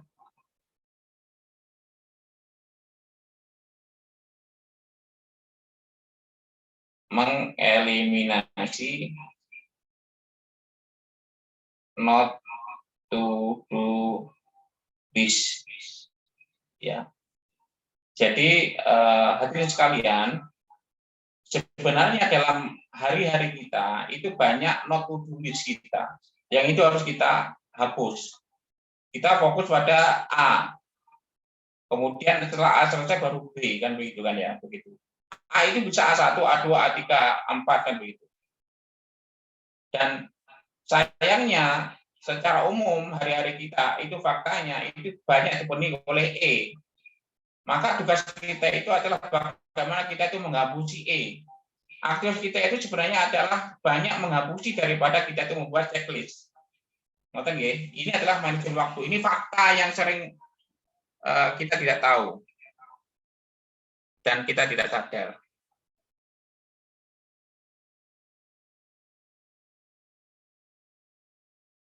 Oke. Ini membuat prioritas. Ya, ini segera kita akhiri. Tindakan apa agar goal tercapai, kan gitu. Setelah menentukan prioritas, Anda perlu membuat jadwal. Ya. Jadi to do kita itu apa, kemudian setelah itu kita buatkan jadwal. Kemudian memahami dan menyesuaikan dengan schedule tempat kerja kampus atau institusi tempat beraktivitas. Jadi kita jangan egois, sakarepe dhewe, sak maunya sendiri, mentang-mentang kita punya jadwal, kemudian kampus ada jadwal, tempat kerja ada jadwal, kita nggak mau menyesuaikan. Semuanya harus disesuaikan. Awalnya perencanaan waktu berat, tetapi akan lebih mudah dan terbiasa kemudian. Ya, ini buat schedule kuliah atau kerja. Ya.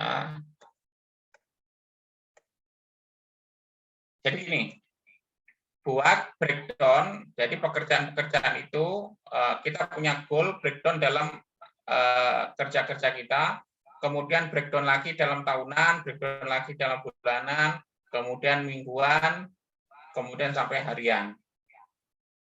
Begitu. Ini perkenankan ya, ini biar ini ada yang namanya blocking waktu wajib. Ini biar ini saya izin untuk share, ini contoh. Ya.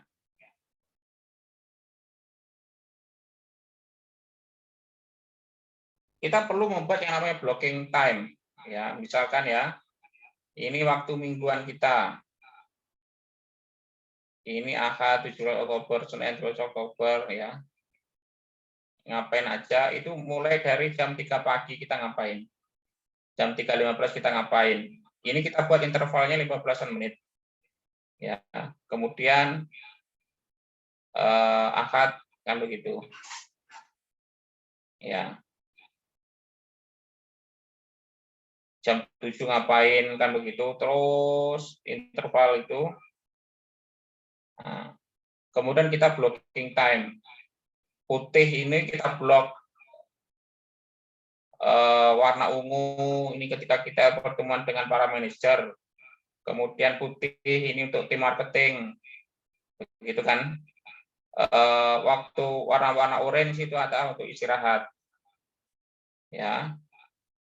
Kemudian kita itu buka WA jam berapa, kita itu ketemu dengan RKM tim operasional meeting hari Senin, misalkan gitu. Ini diblok semuanya dengan keuangan warna hijau, untuk dakwah warna biru, begitu.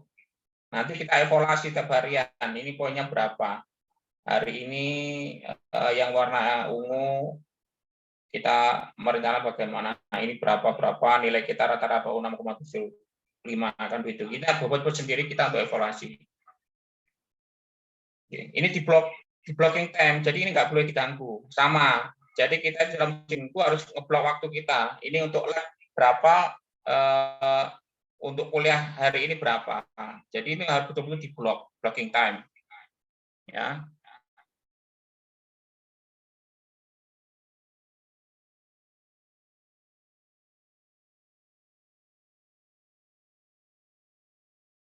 Ya. Blocking yang wajib dan penting, ujian, libur, deadline. Blocking waktu kuliah, meeting, jam kerja atau lab jam berapa kan itu contohnya.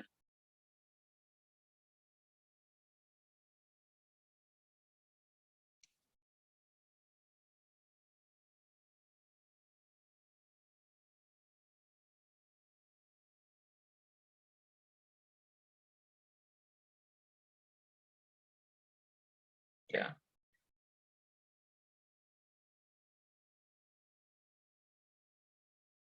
Ya, periksa silabus pembelajaran 1 semester.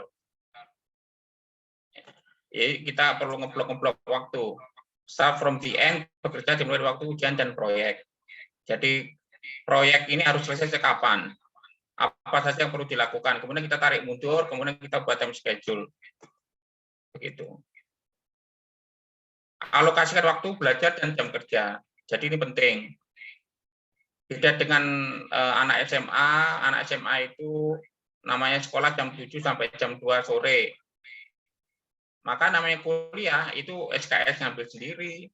Kemudian waktu asistensi dengan dosen ngambil sendiri, nge-lab juga waktu sendiri. Maka alokasikan waktu dan jam kerja. Kemudian jangan lupa alokasikan me time. Me time itu bukan waktu ngemi ya. Ya. Kelola waktu ya.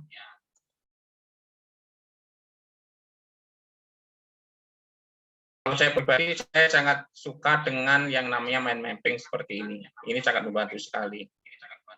Kemudian kita perlu muhasabah tadi ya. Contohnya kalau saya tadi saya kasih bobot hari ini berapa sih poin saya kan begitu. Kemudian belajar dan bekerja di waktu yang sama setiap hari. Jadikan kebiasaan. Kita harus ngeblok. Jadi jam berapa sampai berapa? Karena kita ketika kuliah itu berbeda dengan ketika kita ketika kita sekolah. Maka kita harus mengalokasikan waktu. Dan walaupun nggak ada jam kuliah, maka tetap kita gunakan untuk belajar karena kita sudah berkomitmen untuk itu. Paksa ya, paksa diri kita. Bagi waktu belajar dan bekerja. Jadi menjadi bagian yang lebih rinci. Jadi artinya gini, bagi itu seperti halnya ketika kita itu memotong-motong bagaimana cara makan daging gajah, cara makan daging gajah itu ya dipotong-potong kecil-kecil dulu. Jadi ada sebuah social proof bagaimana orang bisa makan pesawat. Ya, ternyata dia hancurkan pesawat itu menjadi segmen-segmen kecil, kemudian jadikan kudapan atau lalapan waktu makan. Maka dia itu bisa makan pesawat. Sebelumnya dia makan sepeda. Ya, dipecah jadi kecil-kecil. Tinggalkan kebiasaan lembur karena pekerjaan molor. Jadi artinya karena kita nggak bisa manajemen waktu, akhirnya kita lembur dan selalunya molor. Jadi ini kalau kita di lab, seolah-olah setiap hari sampai jam 2 pagi, sampai jam 3 pagi, begitu. Ternyata jam 6 sore sampai jam 9 malam itu nge-game. Baru bekerja jam 9 sampai jam 3, itu yang jadi masalah. Jadi buat ini to-do list, ya bisa macam-macam atau seperti yang tadi, ya jangan seperti ini ya. It's a new time management application. When you click the icon, your calendar disappears. Begitu. Try it and evaluate your plan. How are you actually using your time? Which tasks were you able to do? What didn't get done? Was your energy level appropriate? Your stress level? Jadi tantangannya kembali lagi, bagaimana kita itu mengatasi kewalahan kita, bagaimana kita itu mengatasi distraction, bagaimana terkait dengan tadi kesehatan dan kebugaran kita dan level stres kita. Kita uji tadi, ini karena tantangan. What change need to be made to your weekly schedule? Ya, maka tadi seperti yang di Excel tadi, gimana evaluasinya? What are persistent time wasters? Jadi distraction ya tadi gangguan. What's procrastination and issue, penundaan ya. Ini penundaan. Baik, mungkin itu yang dapat saya lakukan. Jadi penundaan juga masalah. Kemudian ini masalah manajemen waktu berupa distraction juga masalah. Ini tantangan kita. Ya. Kemudian perbaiki kembali, ya review dan sebagainya. Baik, wallahu a'lam bishawab, karena waktu kita sudah ini jam 20.55, hanya waktu 5 menit lagi. Saya kembalikan kepada moderator. Assalamualaikum warahmatullahi wabarakatuh. Assalamualaikum warahmatullahi wabarakatuh. Terima kasih kepada Pak Arif atas materinya yang sangat luar biasa sekali ya. Mudah-mudahan dari materi tersebut semakin menambah insight kepada para peserta yang hadir malam hari ini. Untuk selanjutnya mungkin ada dari teman-teman peserta yang ingin mengajukan pertanyaan. Saya berikan kesempatan. Adakah dari teman-teman? Saya mau tanya. Sebentar, dari siapa aja ini? Tolong angkat tangannya yang mau, biar saya nanti satu-satu gitu saya. Dari Mbak Nur, Mbak Wina. Oke, dimulai dari Mbak Nur dulu, Nur Novilina. Silakan. Oke, terima kasih Mas Moderator. Terima kasih pada pembicara, luar biasa sekali materinya ini, sangat bermanfaat bagi saya. Ini yang karena betul ini saya lagi punya masalah di time management nih Pak. Jadi saya tuh sekarang PhD dan punya anak gitu ya, usia 2 tahun. Yang mau saya tanyakan tuh, dan itu challenging banget buat saya untuk time management. Yang mau saya tanyakan tuh gimana ya Pak untuk bisa mengganti fokus kita yang itu tentu beda gitu ya, antara peran sebagai ibu dan peran sebagai mahasiswa gitu ya di lab, atau ya poinnya mahasiswa doktoral gitu. Nah, jadi ganti fokus, ganti konsentrasinya itu kadang lama gitu ya Pak. Misalnya dari yang menjalani peran sebagai ibu, kemudian harus baca jurnal, itu connect-nya tuh jadi kayak lama. Ntar dari yang itu kemudian mau ganti peran lagi itu juga ganti fokusnya itu lama lagi gitu Pak. Nah, sehingga menurut saya itu taking time dan energi juga gitu. Nah, gimana kalau saran dari Bapak? Terima kasih. Assalamualaikum warahmatullahi wabarakatuh. Waalaikumsalam warahmatullahi wabarakatuh. Oke, ditampung dulu ya Pak ya. Nanti Oke. saya langsung ke pertanyaan yang kedua. Dari Mbak Wina, silakan pertanyaannya. Bismillahirrahmanirrahim. Assalamualaikum warahmatullahi wabarakatuh. Waalaikumsalam warahmatullahi wabarakatuh. Perkenalkan, nama saya Wina. Di sini saya ingin bertanya, saya kan mahasiswa baru nih masuk tahun ini, dan saya juga di sini kerja. Gimana sih caranya membagi waktu biar fokus kerja juga, biar lebih fokus kuliah sambil kerja. Terus kan kalau awal-awalnya itu pasti semangat nih, takutnya nanti di tengah perjalanan kayak gitu mempunyai rasa kendor, rasa malas kayak gitu. Gimana caranya biar tetap semangat walaupun kuliah tapi tetap sambil kerja. Mungkin seperti itu. Terima kasih. Assalamualaikum warahmatullahi wabarakatuh. Waalaikumsalam warahmatullahi wabarakatuh. Ya, 2 pertanyaan ya Pak Arif ya. Yang pertama dari Mbak Nur Novilina, bagaimana mengganti fokus antar peran yang sedang dijalani. Dan yang kedua dari Mbak Wina, pertanyaannya hampir sama yang pertama, dan yang kedua bagaimana semangat dalam menjalani peran tersebut. Silakan kepada Pak Arif. Baik, ini pertanyaan yang sangat berat, dan ini apresiasi bagi para ibu yang luar biasa menjalankan peran yang mungkin sulit dilakukan oleh para bapak-bapak ya. Allah memberikan keistimewaan yang luar biasa bagi seorang ibu dan mendapatkan keistimewaan penghormatan dari anak-anaknya, kan begitu kan, lebih daripada seorang bapak atau seorang suami dari ibu tersebut. Ada sebuah hadis yang cukup menarik, yaitu kita mengenal dengan julukan hadis Fatimah. Jadi pada satu hari Fatimah radhiyallahu anha itu meminta kepada Ali untuk menghadap Rasulullah SAW, itu untuk memohon kepada Rasulullah SAW untuk diberikan Fatimah atau seorang pembantu, karena beratnya tanggung jawab dari Fatimah.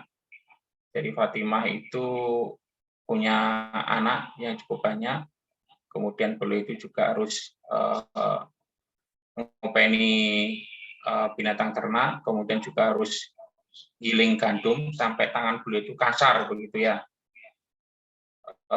Kemudian ketika Ali menjumpai Rasulullah SAW dan menyampaikan maksudnya, kemudian Ali diminta pulang, kemudian Ali dan Fatimah itu tertidur, kemudian Rasulullah datang, ya begitu akrabnya Rasulullah dan dengan putrinya, kemudian beliau langsung datang di antara Ali dan Fatimah, kemudian Ali terkejut gitu, kemudian Rasulullah SAW bukan dengan memberikan pembantu sesuai dengan permintaan mereka, tapi Rasulullah SAW mengajarkan sebuah wirid, mengajarkan sebuah doa, yaitu tentang bagaimana sebelum tidur kita diajarkan untuk baca subhanallah, alhamdulillah, wala ilaha illallah, wallahu akbar. Jadi itu adalah secara manawiyah, secara spiritualitas untuk memperkuat kita bagaimana dengan terbatasnya waktu, terbatasnya tenaga kita, Allah SWT membackup, memampukan kita. Jadi artinya dalam manajemen waktu, aspek keberkahan itu juga sangat penting. Maka harus ada ikhtiar secara maknawiyah, ikhtiar secara fikiriyah, salah satunya dengan forum hari ini, ya. Kemudian juga bagaimana kita ikhtiar secara mengeksekusinya bagaimana. Gitu.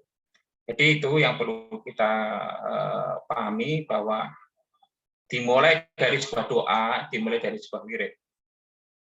Dan dimulai dari sebuah mindset bahwa itu semua adalah ibadah dan penting bagi seorang wanita dalam buku Men Come From Venus, Women Come From Men Come From Mars, Women Come From Venus, begitu. Maka seorang wanita itu butuh waktu 2 jam dalam seminggu itu untuk bersosialisasi, berkomunikasi dengan sesama wanita. Jadi penting dalam seminggu sekali, bukan ngerumpi, tapi adalah bertemu dalam rangka encounter of wisdom, kemudian encounter of leadership, begitu. Jadi kullukum ra'in wa kullum ra'in mas'ulun ar-ra'iyatihi. Jadi bahwa laki-laki itu, setiap kalian itu adalah seorang pemimpin. Laki-laki itu ya dia bertanggung jawab pada keluarganya. Sedangkan wanita itu bertanggung jawab pada rumah tangganya, menjadi seorang manajer. Suami itu leader, seorang wanita adalah manajer. Maka manajer itu adalah bagian dari leadership itu sendiri. Maka ada sebuah rumus kepemimpinan bahwa 50% energi kepemimpinan itu datang dari dalam diri sendiri. Kemudian energi kepemimpinan 50% berikutnya itu adalah berdasarkan encounter of wisdom, encounter of leadership. Butuhnya sebuah perjumpaan kebijaksanaan, nilai-nilai Islam begitu. Kemudian juga aspek-aspek leadership yang dimiliki oleh para wanita yang lain. Itu disambungkan dengan antara yang dibuat dalam buku Men Come From Venus, Men Come From Mars, and Women Come From Venus tadi, kemudian dengan sebuah encounter leadership tadi. Maka butuh tempat sharing. Itu bukan gunjing, bukan gosip, tapi adalah dalam rangka untuk saling menyikapi. Wa tawassaw bil haqq wa tawassaw bis sabr. Kemudian yang ketiga, ini nanti hampir sama dengan pertanyaan kedua, bahwa permasalahan kita yang terbesar itu adalah ketika shifting dari aktivitas satu ke aktivitas yang lain. Maka wa idza faragta fansab wa ila rabbika farghab. Ini sebuah problem, ini adalah sebuah tantangan, sebuah challenge bagi hampir semua kita. Dan ketika kita itu sudah selesai dari aktivitas satu, maka kita perlu ke aktivitas yang lain, kemudian kita berharap kepada Allah SWT. Memang ini Bapak Ibu sekalian, kalau bapak-bapak itu selesai pulang kan begitu kan ya, itu istirahat, layah-layah begitu, kemudian baca ini baca itu kan gitu kan. Tapi kalau ibu-ibu kan enggak. Ini perlu masak, ini perlu jam berapa nanti jemput anak, terus kemudian nanti ngajari anak, kemudian itu luar biasa kan gitu. Memang laki-laki dan perempuan itu memang takdir Gusti Allah yang berbeda. Jadi laki-laki itu kan kayak enteng begitu kan ya, kayak enak begitu. Jadi artinya pikirannya sederhana. Jadi laki-laki itu struktur berpikirnya itu adalah mereka itu seperti memiliki kotak. Ini adalah kotak pekerja, ini adalah kotak keluarga, ini adalah kotak main, ada kotak yang namanya do nothing, gitu, tidak melakukan apa-apa. Jadi kalau perempuan berbeda, cara kerjanya nggak seperti itu. ketika dia itu masak memikirkan kuliah, ketika kuliah itu memikirkan anaknya, ketika ngobrol anak memikirkan kuliah, itu bisa bersambung-sambung. Benar, Pak. Oke. Jadi jangan heran kalau bapak-bapak dalam kondisi kalut sekalipun dia tetap berpikir tenang gitu ya. Karena dia itu dalam state tertentu kan begitu. Dan itulah Bapak Ibu sekalian yang membuat wanita itu mulia. Dan gak habis-habisnya kita itu memberikan apresiasi kepada para ibu. Yang bisa dilakukan itu adalah ya itu tadi yang pertama itu dungoni, yang kedua itu dengan butuh backup dari sesama wanita yang memiliki background spiritualitas dan mengarahkan kepada yang baik kan begitu. Ya, kemudian yang ketiga tentu manajemen aktivitas satu ke aktivitas yang lain. Kalau kita paksa ya fokus itu juga nggak bisa karena strukturnya wanita seperti itu. Nah, maka ini adalah sebuah tantangan yang itu semuanya di sebuah perjuangkan. Jadi semua tetap kalau boleh tahu putranya usia berapa, Bu? 2 tahun 5 bulan, Pak. Oh, 2 tahun 5 bulan. Ya memang artinya belum bisa dibuatkan SOP. Kemudian dia juga belum bisa diajak diskusi kan begitu kan? Begitu. Maka yang bisa dilakukan itu adalah kerjasama dengan kakaknya atau kerjasama dengan suami dan sebagainya. Dan ya subhanallah, ya yang bisa kita lakukan itu ya ini Bu, karena belum banyak kita itu bisa ngajak diskusi anak. Ya maka ya kuat-kuat diri kita kan itu kan, banyak-banyak minta tolong kepada Allah SWT, jadikan anak kita itu justru jadi booster kita. Kemudian waktu istirahat anak itu yang mungkin kan sudah mulai bisa diatur ya, waktu istirahat anak, waktu istirahat bermain anak dan sebagainya itu, maka kita harus membuat jamnya diatur kan begitu. Jadi ada waktu belajar jam sekian, waktu untuk anak sekian sampai sekian, dan itu memang nggak bisa diganggu-gugat. Kondisikan istirahat anak itu yang mungkin perlu bisa dikelola. Jadi anak jam aktivitasnya pagi, sore kan begitu kan, nanti malam dia sudah mulai sudah mulai ngantuk begitu, mungkin kita bisa melakukan aktivitas pada malam harinya atau berbagi waktu dengan suami tentu. Ya ini tidak semudah dengan itu. Oleh karena itu hal yang perlu saya sarankan itu adalah agar dimudahkan oleh Allah SWT dengan berdoa, dengan berpikir. Kemudian yang kedua adalah kita memperkuat diri kita perlu sebuah forum sesama wanita, kemudian kita juga forum leadership encounter, kemudian wisdom encounter, ya nilai-nilai agama tadi. Kemudian yang berikutnya secara memanage waktunya anak, kemudian bagaimana kita berkolaborasi dengan pasangan kita, dengan suami kita, atau misalnya kalau suami tidak ikut, karena aktivitas tertentu mungkin dengan rumit kita dan sebagainya, atau bagaimana kita misalkan dengan ART dan sebagainya. Semuanya tidak mudah, tetapi jika kita niatkan, insya Allah akan ada solusi, akan ketemu polanya, dimulai dengan berdoa tadi. Kemudian yang kedua dari Kak Wina tadi, apa yang dimaksud dengan kita awalnya semangat terus tiba-tiba tidak semangat? Memang tantangan bagi sebuah amal itu adalah shifting ya dari aktivitas satu ke aktivitas yang lain. Oleh karena itu, faida qudiyati sholati fangtashiru fil ardh.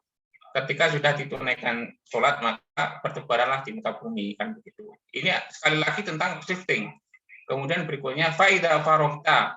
Ketika kalian itu sudah selesai dari sebuah amal, fangsob, ya, maka berpindah kepada aktivitas yang lain, wa ila rabbika farghab, kemudian kita berharap kepada Allah.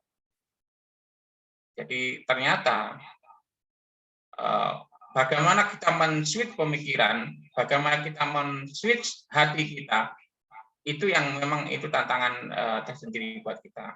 Oleh karena itu, secara umum dalam Islam itu manajemen waktunya itu adalah satu, bahwa siang itu pada dasarnya adalah untuk bekerja, malam itu pada dasarnya adalah untuk beribadah.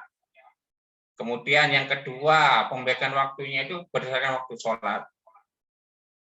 Subuh, zuhur, asar, maghrib, isya, kan begitu. Ini adalah waktu-waktu bagi kita untuk recharge kembali. Ya, jadi sholat itu pada dasarnya defaultnya itu adalah waktu-waktu kita untuk masuk ke terminal. Kita minum, makan-makan, mengecas ruqyah kita kembali. Kemudian seperti halnya disampaikan oleh Rasulullah SAW, arifna bisolah ya Bilal. Wahai Bilal, jadikan sholat ini sebagai sarana untuk istirahatku, kan begitu, bukan sarana beban. Jadi pos-pos itu memang untuk semua. Kemudian bagaimana manajemen waktu, bagaimana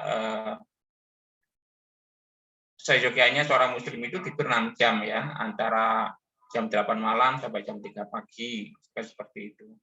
Terus kemudian nanti ada waktu koilulah atau tidur, nanti koilulah di waktu siang hari, ya kemudian menjelang subuh tidur sebentar, begitu. Nah, di situ ada sebuah pelajaran tentang shifting, begitu. Ada pembelajaran terkait dengan shifting. Jadi kalau kita itu bisa tepat waktu berhenti kita sebelum sholat, maka kita punya kesempatan untuk merecharge ma'nawiyah kita kembali, merecharge semangat kita kembali, pemikiran kita kembali. Nah, kalau waktu kita terlambat, maka momentum itu juga kelewat. Begitu. Sehingga itu pada dasarnya futur itu adalah fenomena yang terjadi pada masalah ketika shifting. Apa definisi dari futur? Futur itu adalah al-qu'ud ba'dal qiyam. Itu adalah orang yang duduk-duduk setelah dia itu berdiri. Ya, shifting itu adalah menjadi sebuah tantangan. Maka kita harus mencatat pola kita. Kita harus tahu tentang siapa diri kita. Kita harus tahu tentang jenis aktivitas kita. Kita harus catat polanya. Saya itu kelebihannya ada di mana, kelemahannya ada di mana. Catat dan pelajari baik-baik terkait dengan shifting itu. Saya ini akan kelewatan, saya akan terjerembab jauh ketika pada masalah shifting ini saya melakukan ini. Saya akan lebih baik ketika saya melakukan ini.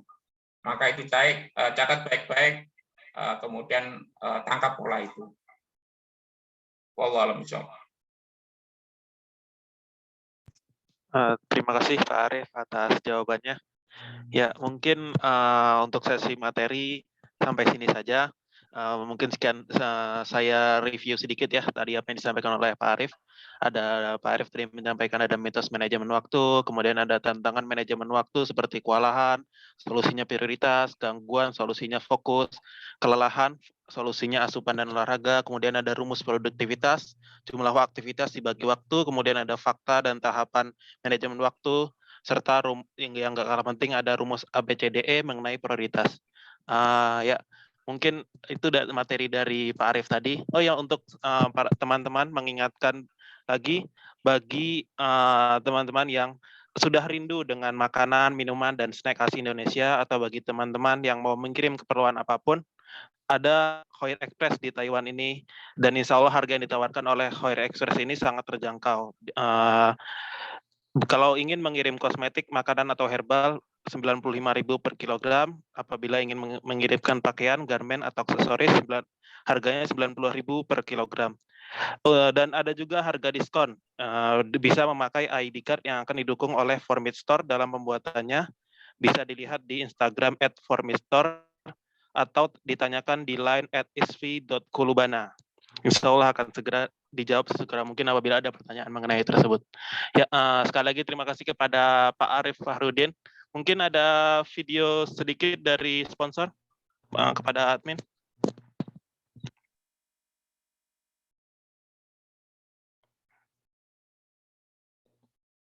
Halo admin.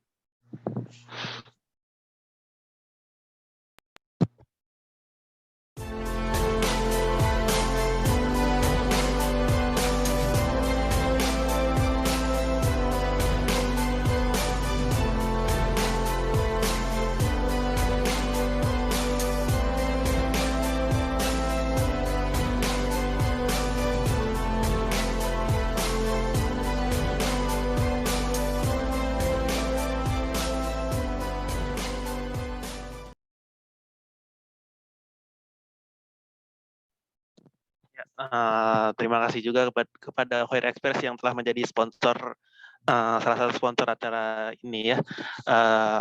Untuk agenda selanjutnya yaitu ada foto bersama. Silahkan kepada teman-teman untuk membuka videonya atau sebagai kepada admin.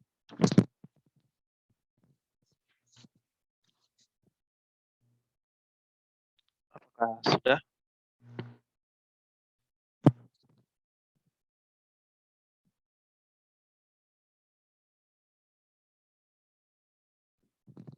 Sekali lagi ya.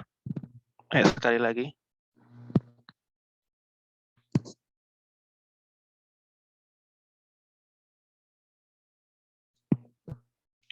Oke, sudah. Acara berikutnya, agenda berikutnya yaitu penutupan. Sekali lagi terima kasih kepada Pak Arif yang telah meluangkan waktunya malam hari ini di antara kesibukannya begitu ya. Terima kasih, dan kemudian terima kasih juga kepada teman-teman yang telah meluangkan waktunya. Semoga dengan mengikuti agenda ini semakin menambah insight, ilmu, dan juga pahala kita bersama-sama. Mari kita tutup agenda malam hari ini dengan doa kifaratul majelis. Subhanakallahumma wa bihamdika asyhadu an la ilaha illa anta astaghfiruka wa atubu ilaik. Sekian dari saya. Billahi taufiq wal hidayah. Wassalamualaikum warahmatullahi wabarakatuh.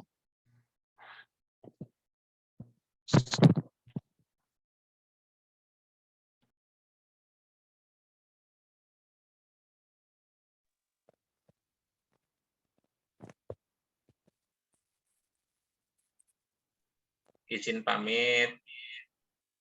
Assalamualaikum warahmatullahi wabarakatuh. Waalaikumsalam. Terima kasih, Ustaz.